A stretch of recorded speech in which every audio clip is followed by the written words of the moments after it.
Berikutnya ASN kalau dulu disibukkan pengisian angka kredit dan pengajuan DUPA atau daftar usulan penetapan angka kredit, sekarang tidak ada lagi pengisian DUPA yang cenderung administratif sehingga ASN bisa total mengajar dan capai organisasinya. Kami harap ke depan jauh lebih tinggi.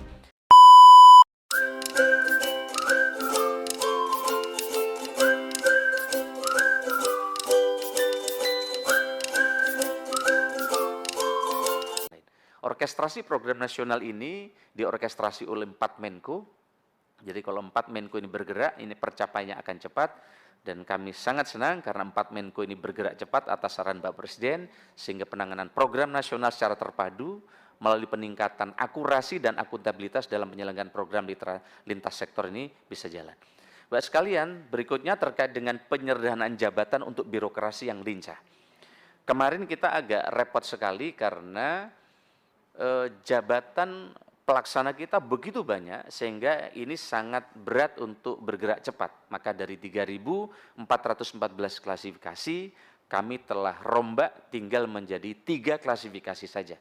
Dan ini berdampak pada kelincahan mobilitas 1,4 juta ASN. Begitu juga untuk jabatan fungsional yang ASN hanya bisa pindah dalam satu rumpun.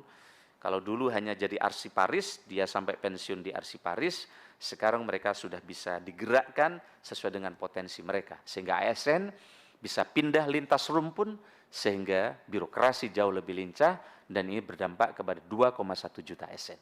Berikutnya ASN kalau dulu disibukkan pengisian angka kredit dan pengajuan DUPA atau daftar usulan penetapan angka kredit, sekarang tidak ada lagi pengisian DUPA yang cenderung administratif, sehingga ASN bisa total mengajar dan capaian organisasinya kami harap ke depan jauh lebih tinggi. Terkait dengan penyederhanaan regulasi, Pak Ketua, kami juga ingin laporkan, kami sedang bekerja keras dengan lintas kementerian yang dikoordinir oleh teman-teman di Deputi SDMA.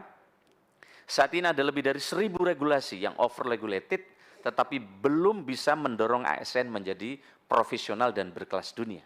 Maka nomor pilihan pertama, revisi Undang-Undang 5 tentang aparatur sipil negara yang sedang diperkarasi oleh teman-teman DPR.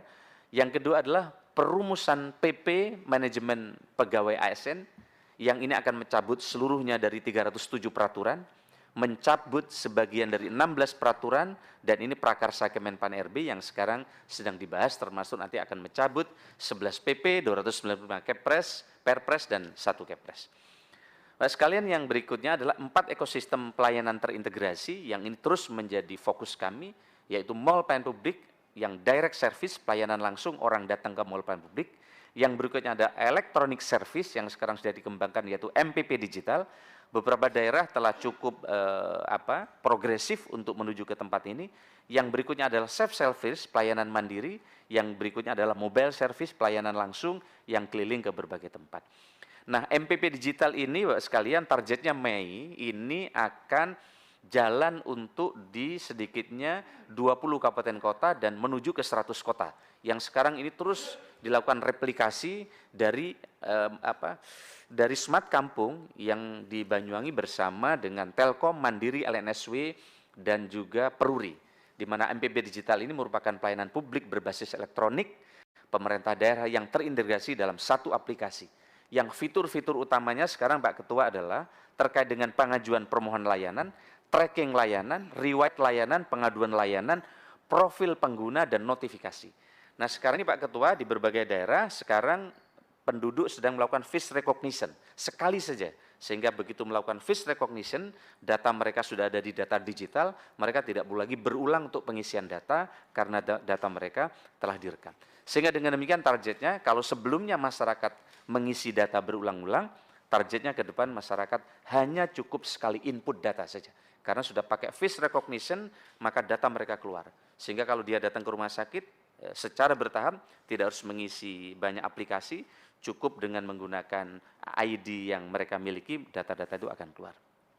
Inilah rintisan MPP digital di 21 kabupaten kota, yang kemudian juga ada 100 kota berikutnya yang menjadi rintisan dari mall pelayanan publik yang sekarang sedang dikerjakan bersama-sama. Integrasi Adminduk dengan seluruh pelayanan publik ini menjadi pekerjaan kami dengan Kemendagri, Pak Ketua dan anggota Dewan yang terhormat, yang dibantu oleh Telkom, LNSW, Mandiri, dan juga oleh oleh Peruri. Nah, inilah peta sebaran MPP di Indonesia. Ini jumlah MPP berdasarkan tipologinya, ada kabupaten, kepulauan, kota, dan seterusnya, dan seterusnya. Nah, ini adalah progres pembentukan MPP, kami ingin laporkan, karena MPP ini digital yang bisa langsung dirasakan oleh rakyat lewat mall pelayanan publik ini. Belum terdapat di 394, tapi secara bertahap sudah terdata 338 dan masih dalam proses 56 kabupaten kota. Kami kira ini Pak Ketua dan Ibu yang saya hormati, hal-hal pokok dan juga skala prioritas yang sedang kami kerjakan hari-hari ini di Kemenpan RB. Selebihnya jika ada pertanyaan nanti lampiran-lampiran akan terus kami sampaikan, termasuk kami sudah membuka line telepon Pak Ketua, karena beberapa kebijakan baru ini rata-rata tidak dipahami dengan baik oleh daerah. Maka banyak daerah kadang harus konsultasi dan perjalanan dinas ke Jakarta. Supaya tidak menumpuk perjalanan dinas ke Jakarta, maka sudah kami buka ini. Kalau hari Selasa, hari SDM aparatur. Kalau hari Kamis, pelayanan publik, kemudian Rabu hari Kunwas, Jumat kelembagaan, sehingga mereka bisa tanya by phone. Begitu juga kami telah berikan jabatan fungsional, mereka tanyanya ke siapa untuk instansi pusat. Evaluasi kelas jabatan, instansi pusat ke siapa, semua kami deploy untuk bisa menjawab pertanyaan-pertanyaan ini. Begitu juga terkait dengan penanganan dan pengadaan untuk ASN. Sehingga dengan demikian, alhamdulillah, kami juga buat chatbot si pandai, sehingga mereka secara elektronik bisa dijawab dengan cepat kalau pertanyaan-pertanyaan yang sama berulang. Dari apa yang kami kerjakan ini Pak Ketua, kami bisa mengurangi tamu 93%. Jumlah tamu kementerian berkurang datang ke kantor. Dan ini jumlahnya cukup signifikan karena bisa kita selesaikan secara daring, kecuali yang sangat mendesak saja yang datang ke tempat kami. Dan ini kita bisa hemat kurang lebih perjalanan dinas 75 miliar dalam beberapa bulan ini dengan daerah tidak lagi datang ke Jakarta. Dan ternyata jauh lebih efektif. Karena datang ke Jakarta rombongan 15 orang, yang datang kadang cuma 3 orang ke kantor. Nah, 3 orang itu pun kadang sambil main HP nanya-nanya. Tapi dengan ini mereka lebih mendapatkan informasi yang cukup. Kami kira terima kasih. Selamat pagi. Assalamualaikum warahmatullahi wabarakatuh.